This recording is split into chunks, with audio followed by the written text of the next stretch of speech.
पहले प्रश्न में आपसे पूछा गया है कि वर्ग अंतराल 110 से 150 की ऊपरी वर्ग सीमा क्या है। चारों विकल्प देखिए और इस प्रश्न को पहले स्वयं हल करने का प्रयास करें। चलिए अब इस प्रश्न का हल देखते हैं। तो इस प्रश्न को सही से समझने के लिए हम एक उदाहरण लेते हैं और उदाहरण में हमने एक कक्षा के कुछ विद्यार्थियों की लंबाई नोट कर ली है, जिसमें सबसे कम लंबाई 150 सेंटीमीटर और सबसे अधिक लंबाई 175 सेंटीमीटर थी। और इन लंबाइयों को हमने कुछ वर्ग समूहों में बांट दिया है, जिसे हम वर्ग अंतराल कहते हैं। अब प्रत्येक वर्ग की जो निम्न संख्या होती है उसे निम्न वर्ग सीमा कहा जाता है। उदाहरण के लिए 150 से 155 वर्ग अंतराल में 150 निम्नतम संख्या है, इसलिए इसे निम्न वर्ग सीमा कहा जाएगा। और इसी प्रकार प्रत्येक वर्ग की अधिकतम संख्या को ऊपरी वर्ग सीमा कहा जाएगा। उदाहरण के लिए 150 से 155 वर्ग अंतराल में 155 अधिकतम संख्या है, अतः ये ऊपरी वर्ग सीमा होगी। चलिए अब आप वर्ग अंतराल 110 से 150 के लिए समझते हैं। तो निम्न वर्ग सीमा, यहाँ पर निम्नतम संख्या निम्न संख्या 110 है, इसलिए निम्नतम वर्ग सीमा 110 होगी। और इसी प्रकार ऊपरी वर्ग सीमा, अधिकतम संख्या 150 है, तो ऊपरी वर्ग सीमा भी 150 होगी। चलिए अब अपने विकल्प देखते हैं। तो विकल्प ए 150 सही उत्तर है।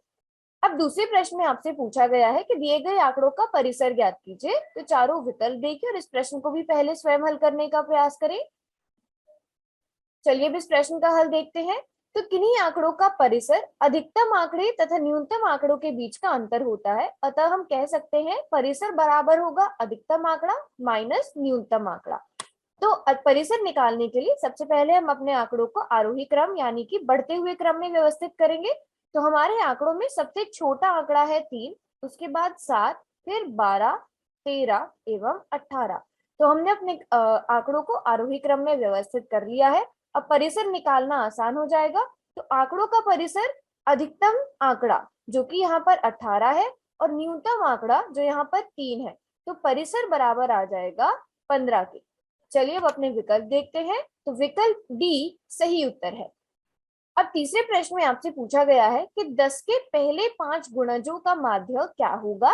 चारों विकल्प देखिए और इस प्रश्न को भी पहले स्वयं हल करने का प्रयास करें। चलिए अब इस प्रश्न का हल देखते हैं।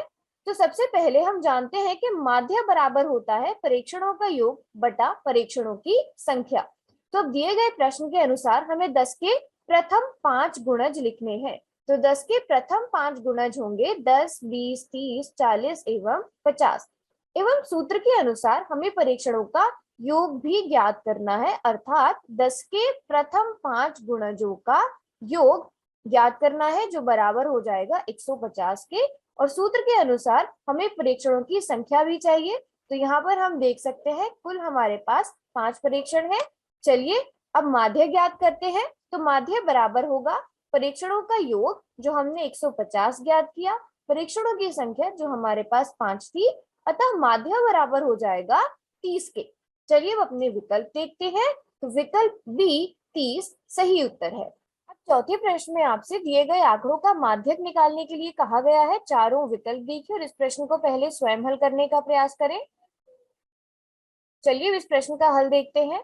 तो सबसे पहले माध्यक निकालने के लिए हम आंकड़ों को आरोही क्रम में व्यवस्थित यानी कि बढ़ते हुए क्रम में व्यवस्थित करेंगे। तो दिए गए आंकड़ों का आरोही क्रम कुछ इस प्रकार से होगा। और हम जानते हैं माध्यक निकालने के लिए हमें पहले आंकड़ों की संख्या पता करनी होगी। यदि आंकड़ों की संख्या जिसे हम n से दर्शाते हैं एक विषम संख्या है, यानी कि 1, 3, 5, 7 इत्यादि, यदि एक विषम संख्या है तो दिए गए आंकड़ों का माध्यक होगा n+1 बटा 2वां प्रेक्षण। यदि दिए गए आंकड़ों की संख्या एक सम संख्या है तो दिए गए आंकड़ों का माध्यक जो है वो होगा n बटा 2वां प्रेक्षण जमा n बटा 2 + 1वां प्रेक्षण बटा 2। तो यहाँ पर सबसे पहले पता करते हैं हमारे आंकड़ों की संख्या कितनी है। तो यहाँ पर हम देख सकते हैं n बराबर हो जाएगा 6 के, अतः हम सम संख्या के लिए सूत्र इस्तेमाल करेंगे। चलिए अब सूत्र लगाने पर माध्यक बराबर आ जाएगा। यहाँ पर n का मान 6 है, तो 6 बटा 2वां प्रेक्षण प्लस 6 बटा 2 + 1वां प्रेक्षण बटा 2। तो अब 6 बटा 2वां प्रेक्षण का मतलब हमारे पास तीसरा प्रेक्षण और 6 बटा 2 + 1वां प्रेक्षण की जगह हमारे पास चौथा प्रेक्षण आ जाएगा। अब आंकड़ों का आरोही क्रम देखते हैं। तो आंकड़ों के आरोही क्रम में हम देख सकते हैं तीसरा प्रेक्षण 5 है और चौथा प्रेक्षण 7 है, तो माध्यक बराबर हो जाएगा 5 जमा 7, जो कि तीसरा और चौथा प्रेक्षण है, बटा 2, जो बराबर हो जाएगा 6 के। अतः माध्यक बराबर हो गया 6 के। चलिए अब अपने विकल्प देखते हैं, तो विकल्प डी सही उत्तर है। पांचवें प्रश्न में आपसे दिए गए आंकड़ों का बहुलक ज्ञात करने के लिए कहा गया है। चारों विकल्प देखिए और इस प्रश्न को भी पहले स्वयं हल करने का प्रयास करें। चलिए अब इस प्रश्न का हल देखते हैं। तो हम जानते हैं कि प्रेक्षणों में सबसे अधिक बार आने वाला मान ही बहुलक कहलाता है। तो बहुलक निकालने के लिए भी हम पहले आंकड़ों को आरोही क्रम यानी कि बढ़ते हुए क्रम में व्यवस्थित करेंगे और देखेंगे कौन सा आंकड़ा सबसे अधिक बार आ रहा है। हम यहाँ पर देख सकते हैं 2, 3, 8 और 9 की बारंबारता केवल 1 है, मतलब ये आंकड़ों में केवल एक एक बार आ रहे हैं। 5 की बारंबारता 2 है, यानी 5 2 बार आ रहा है, परंतु 6 यहाँ पर 3 बार आ रहा है। तो हम कह सकते हैं कि 6 दिए गए आंकड़ों में सबसे अधिक बार आने वाला मान है, अतः बहुलक बराबर हो जाएगा 6 के। चलिए अब अपने विकल्प देखते हैं, तो विकल्प सी सही उत्तर होगा। चलिए अब इस वीडियो के आधार पर कुछ 2 प्रश्नों को हल करते हैं। प्रश्न 1, प्रश्न 2।